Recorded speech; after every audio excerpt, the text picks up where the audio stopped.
예수님은 제자들을 부르실 때에 아름다운 미래를 약속하지 않으셨습니다. 보통 사입이나 이단들이나 또 사기성 코인 이런 것들을 할 때 꿈같은 미래를 알려주거든요. 제 친구가 또 저를 비롯해서 몇 명이 어떻게 하면 교회를 더 아름답고 더 크게 할 수 있을까, 그리고 어떻게 하면 더 좋게 할 수 있을까 싶어가지고 여러 가지 고민도 하고 꿈도 꾸고 막 그랬거든요. 그러다가 어떤 사람을 만났어요. 그랬더니 그 사람이, 목사님들 여기 얼마만 투자하면 그 꿈이 이루어질 수 있습니다. 감이 가시죠 벌써부터.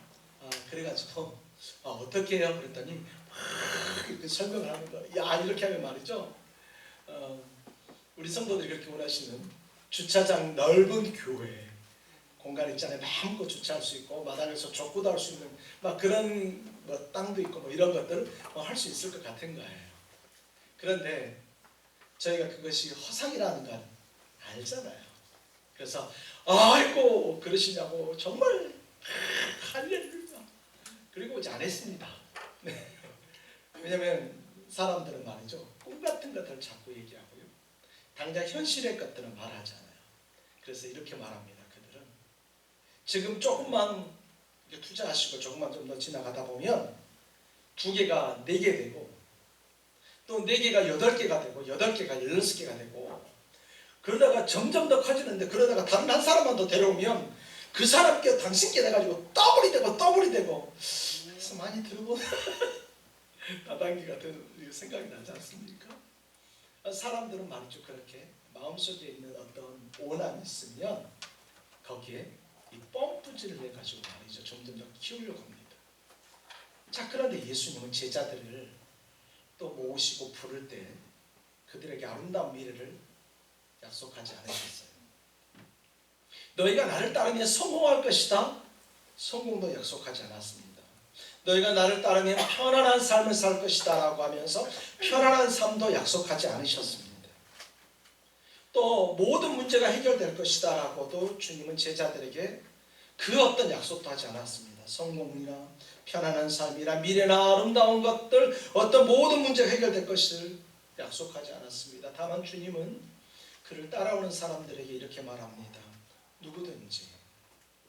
누구든지 나를 따라오려거든 자기를 부인하고 자기 십자가를 지고 나를 따를 것입니다. 누구든지 너희가 만약에 나를 따라오려고 한다면 너희 자신을 부인하고 자기 십자가를 지고 나를 따를 것입니다. 여러분, 이거 쉬운 말씀이 아니고요, 듣기 좋은 말씀도 아닙니다. 그러나 이것은 분명하고 진실한 말씀입니다. 예수님은 제자들에게 환상을 심어주지 않습니다. 따라오려면 십자가를 져야 한다고 처음부터 분명히 말씀하셨습니다. 너희가 나를 따라오면 내가 큰 왕국의 왕이 되고 너희를 좌편에 우편에 국무총리부터 이렇게 시켜서 너희들이 나라의 수장이 되겠다고 주님은 단 한 번도 말씀하신 적이 없습니다. 주님은 너희가 나를 따라오려면 너희 십자가를 져야 한다 이렇게 말합니다.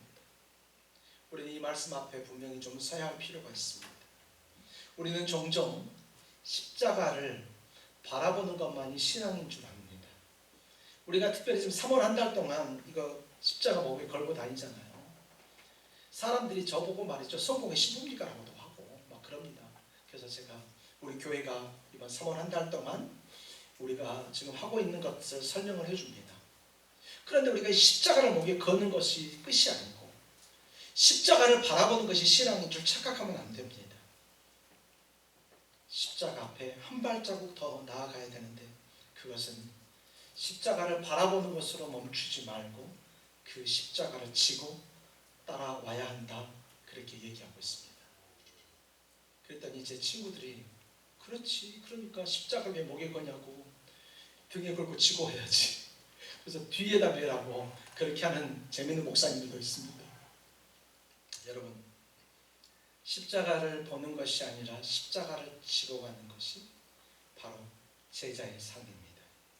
그리고 그것이 바로 십자가의 길입니다.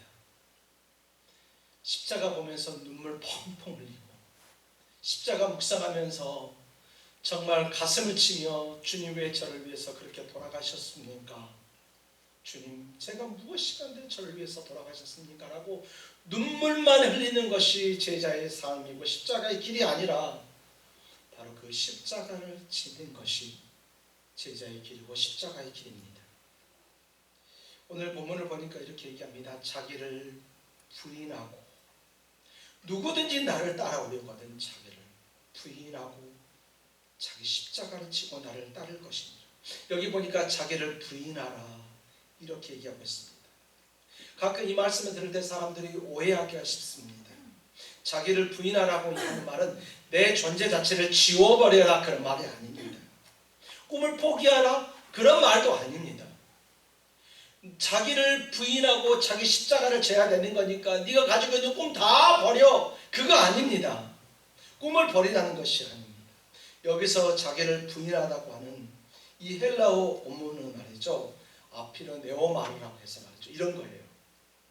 나 자신과의 관계를 끊어라. 다시 얘기하면 나 자신을 주인의 자리에서 내려놔라. 바로 그런 얘기를 하는 것입니다. 내가 내 삶의 주인이 되려고 하는 그 욕심을 내려놔야 된다. 내가 내 뜻대로 뭔가를 하려고 하는 그 고집을 내려놔야 된다. 하나님보다 나를 조금 더 앞세우려고 하는 그것을, 그 죄된 자아를 그리스도 앞에 내려놓는 것, 바로 그것이 자기를 부인하는 것입니다. 자기를 파괴하는 게 아니에요. 나 자신을 완전히 없애버리라는 게 아니에요.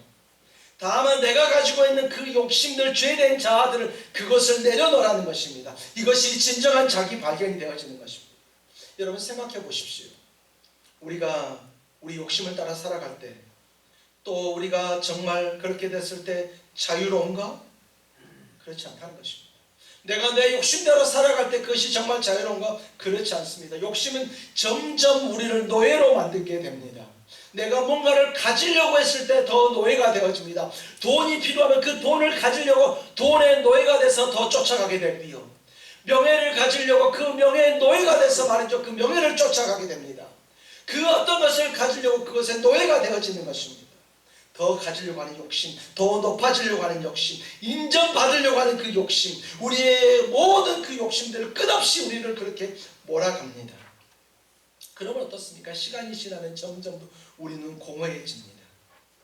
그러나 그 욕심을 그리스도 앞에 내려놓는 순간, 그 욕심을 예수 그리스도 앞에 내려놓는 바로 그 순간 진정한 자유가 우리에게 찾아오는 것입니다. 우리가 물질을 가지고 사는 목적이 무엇인가? 최근에 묵상하면서, 하나님의 말씀을 더 묵상하면서 하나님께서 말씀 통해서 저에게 응답해 주시는데, 계속해서 하는 것, 내 평생 주만 위에 살 수 있다면, 내 평생 주만 위에 살다가 내가 하나님의 나라 간다면 내가 얼마나 행복할까? 어떤 물질을 좀 더 소유하는 것 아니고, 좀 높아지는 것 아니고, 어떤 명성이 있는 것이 아니라, 그거 없다 할지라도, 아무도 몰라준다 할지라도 내 평생 주만 위에 살 수 있다면 얼마나 행복할까? 요한복음 10장 10절에서 성경은 이렇게 말합니다. 내가 오는 것은 도둑질하고 죽이고 멸망시키려는 것뿐이요. 도둑이 오는 것은 도둑질하고 죽이고 멸망시키려는 것뿐이요. 같이 한번 읽어보겠습니다. 내가 온 것은 양으로 생명을 얻게 하고 더 풍성히 얻게 하려 하는 것이다. 한 번 더요. 내가 온 것은 양으로 생명을 얻게 하고 더 풍성히 얻게 하려는 것이다. 아멘. 자기를 부인하고 예수님을 따를 때 잃는 것이 아니라 오히려 더 풍성히 얻게 하려고 하시는 것이 오늘 주님께서 오신 바로 그 이유입니다. 자기를 부인한다는 것은 자기를 잃어버리는 것이 아닙니다. 자기를 부인한다는 것은 진정한 자기를 찾는 것입니다. 하나님께서 처음 우리를 만드신 바로 그 모습, 죄로 왜곡되기 전에 본래 모습으로 돌아가는 것, 바로 그것이 자기 부인인 것입니다. 여러분, 우리는 오늘 우리의 삶을 한번 점검해 보아야 합니다. 내 삶의 주인이 정말 누구인가? 내가 내 삶의 주인인가? 아니면 내 삶의 주인의 자리에 주님이 계신가? 예수님이 계신가? 우리는 우리는 살펴봐야만 합니다.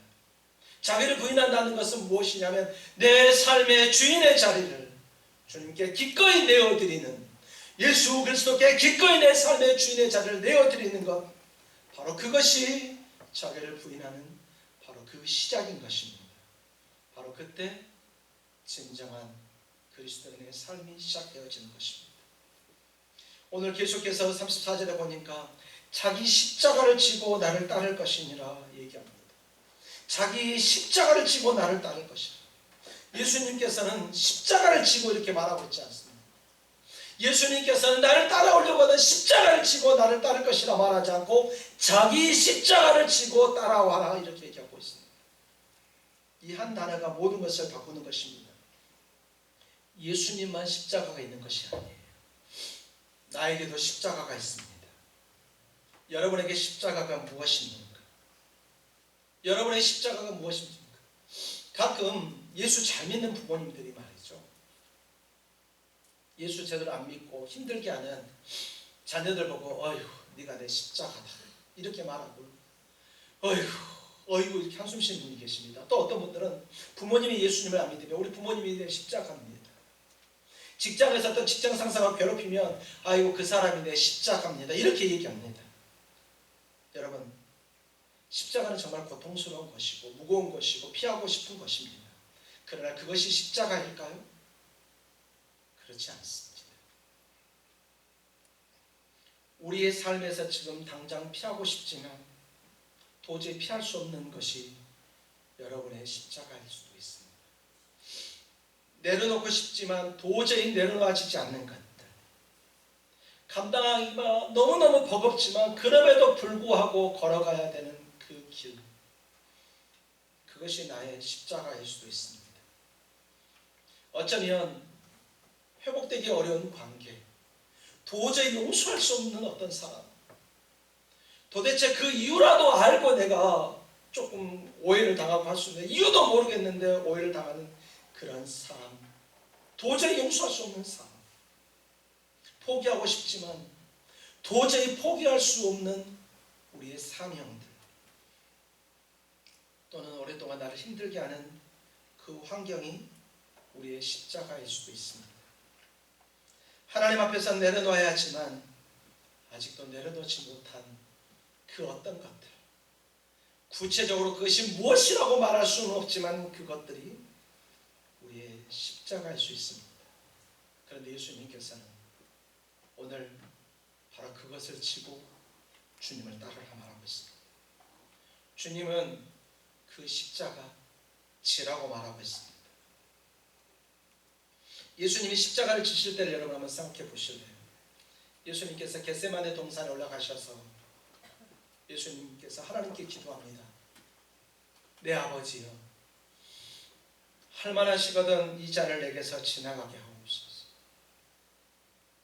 예수님 또한 그 십자가를 피하고 싶습니다. 예수님 또한 그 고통을 원하지 않으셨습니다. 그러나 결국 예수님은 이렇게 기도하십니다. 그러나 나의 원대로 하지 마옵시고 아버지의 원대로 하옵소서. 자기 십자가를 진다는 것이 바로 이런 것입니다. 피하고 싶어도 주님의 뜻이라면 지는 것, 무거워도 주님의 뜻이라면 감당하는 것. 그리고 여기서 우리가 분명히 기억해야 될 것이 있는데, 그것은 예수님께서는 이 십자가를 혼자 지지 않으셨다는 것입니다. 구레네 사람 시몬이 그 십자가를 함께 지셨습니다. 마찬가지로 우리가 우리의 십자가를 질 때 우리 주님은 결코 우리가 그 십자가를 혼자 지게 하지 않으시고 우리 주님께서 그 십자가를 함께 지시고 살아계신 하나님 아버지께서 저와 여러분과 함께 그 십자가를 지신다는 사실을 우리는 절대 잊지 말아야 한다는 것입니다.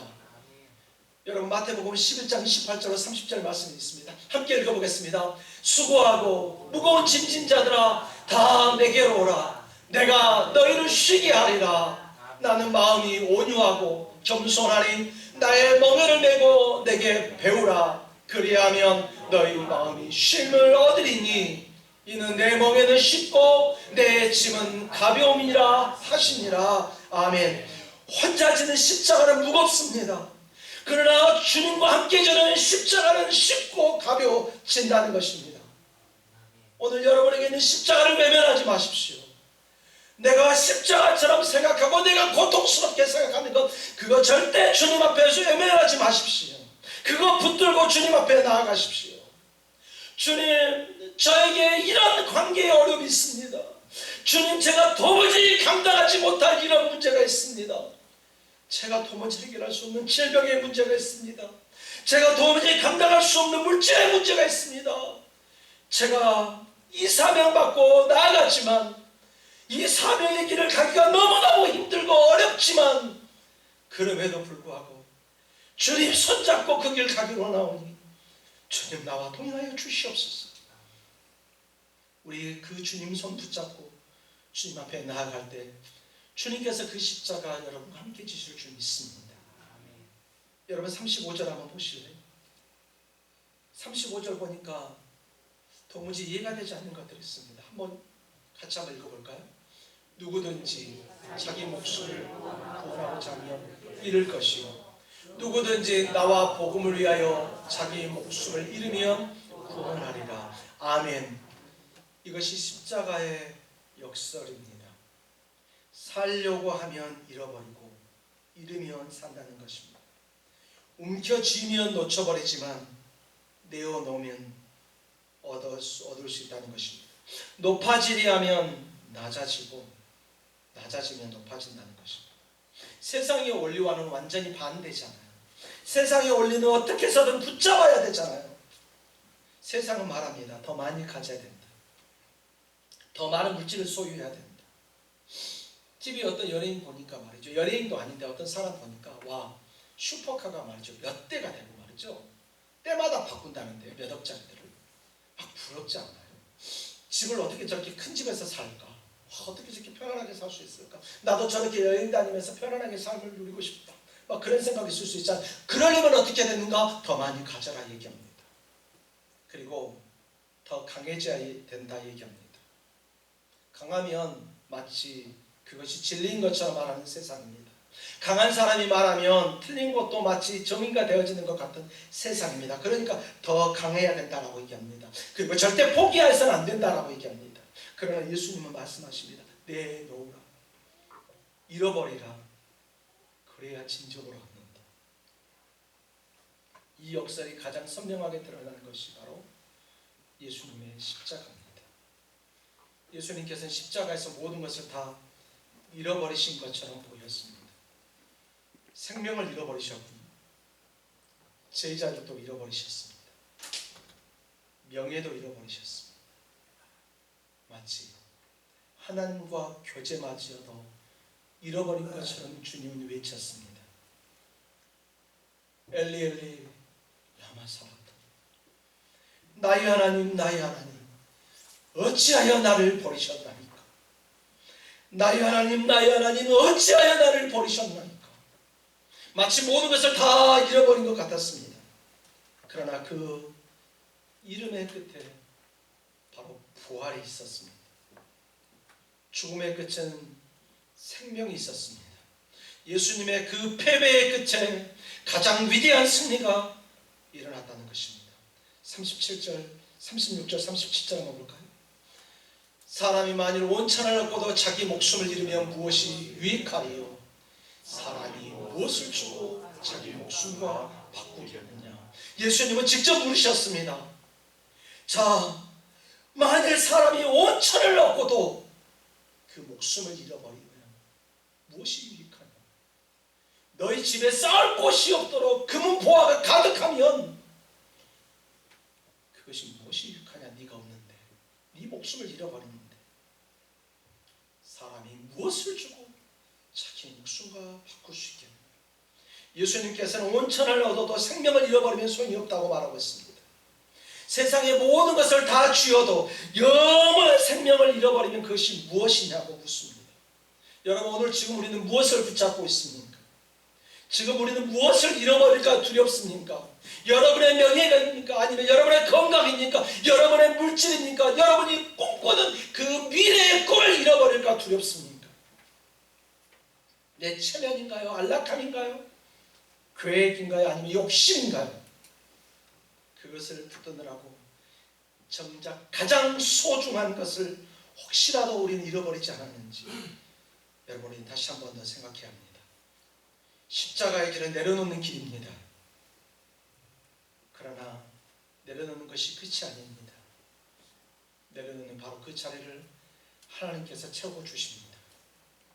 잃어버린 자리를 주님께서 바로 오늘 우리에게 주신다는 것입니다. 이것이 십자가의 역설이고 바로 이것을 믿는 사람이 진정한 그리스도의 제자입니다. 여러분 미랄의 비유를 한번 생각해 보실래요? 요한복음 12장 24절 말씀 한번 같이 읽겠습니다. 내가 진실로 진실로 너희에게 이르노니 한 알의 밀이 땅에 떨어져 죽지 아니하면 한 알 그대로 있고 죽으며 많은 열매를 맺느니라. 아멘. 밀알은 땅에 묻혀야 합니다. 그리고 썩어야 합니다. 그래야 싹이 나고 열매를 맺습니다. 그런데 만약에 밀알이 자기를 지키려고 그리고 썩지 않고 가만히 있으면 그냥 한 알 그대로입니다. 그러나 땅에 떨어져 죽으면 많은 열매가 된다는 것입니다. 잃어버림의 역사. 바로 이것이 십자가의 길이고 생명의 길입니다. 결론적으로 말씀드리려고 합니다. 사랑하는 성도 여러분, 저는 오늘 이 말씀이 오늘 저와 여러분 가운데 임하고 그러므로 말미암아서 오늘 우리가 우리의 삶의 자리를 우리의 삶의 주인의 자리를 우리 살아가신 예수 그리스도께 내어드리기를 소망합니다. 여러분의 삶을 예수님께 내어놓으십시오. 여러분 오늘 시간 솔직히 점검해 보십시오. 나중 말고 지금 이 순간 솔직히 점검해 보십시오. 내가 주인하고 또 내가 주인 노릇하고 있는 영역이 어디인가? 아직도 주님께 드리지 못한 영역이 어디 있는지 그 자리를 오늘 주님께 내어드려야 되겠습니다. 자기를 부인하는 것은 그 주인의 자리를 주님께 드리는 것입니다. 여러분 너무나도 피하고 싶은 십자가가 있습니까? 여러분의 십자가를 외면하지 마십시오. 지금 당신의 삶에서 피하고 싶은 그것을 외면하지 마십시오. 감당하기 정말로 버거우신가요? 그것이 나의 십자가일 수 있습니다. 그러나 그거 혼자 지려고 하지 마십시오. 주님과 함께 지십시오. 주님이 함께 하시면 그 무거운 것도 등이 감당할 수 있습니다. 십자가의 길은 결코 쉬운 길이 아닙니다. 좁은 길입니다. 때로는 너무나도 무거워서 주저앉고 싶은 길입니다. 그러나 이것만은 분명히 기억하십시오. 십자가의 길 끝에는 반드시 부활의 아침이 있습니다. 예수님이 십자가를 지셨습니다. 그 길이 끝난 것처럼 보였습니다. 제자들도 모두 절망했습니다. 그러나 사흘 만에 그 무덤은 열렸습니다. 그리고 부활의 아침이 다가온 것입니다.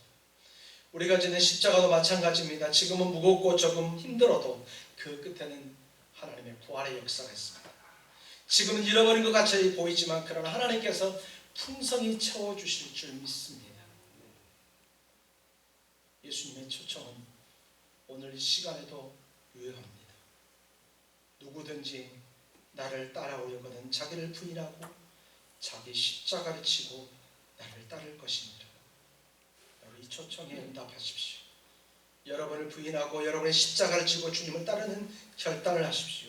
그 길이 좁아 보여도 그 길은 생명의 길입니다. 그 길의 끝에는 부활의 아침이 있다는 것을 분명히 기억하십시오. 혹시 오늘 여러분이 가지고 있는 십자가가 너무나도 무겁게 느껴집니까? 주님 앞에 나오십시오. 내가 어떻게 해야 될지 잘 모르겠습니까? 주님 앞에 나오십시오. 내가 가지고 있는 거 내려놓으면 도저히 혹시라도 무슨 일이 생길까 두렵습니까? 내 꿈, 내 미래, 내가 추구하고 있는 모든 것, 내가 바라는 목표를 내려놓으면 그걸 내려놓으면 두렵습니까? 여러분 주님 앞에 나오십시오. 혹시 지금 가는 이 길이 맞는가 그렇지 않냐 혼란스럽습니까? 여러분 주님 앞에 나오십시오. 주님이 여러분과 함께 해주실 줄 믿습니다. 그 길 끝에는 부활의 아침이 있습니다. 절망이 아닙니다. 없어짐이 아닙니다. 채워주심이 있습니다. 오늘 이거 끝까지 확신하면서 주님 바라보고 주님 의지하면서 주께서 주신 그 십자가의 길을 그까지 달려가는 사랑하는 비전교회 모든 성도들이 다 되어지기를 예수님의 이름으로 축원합니다.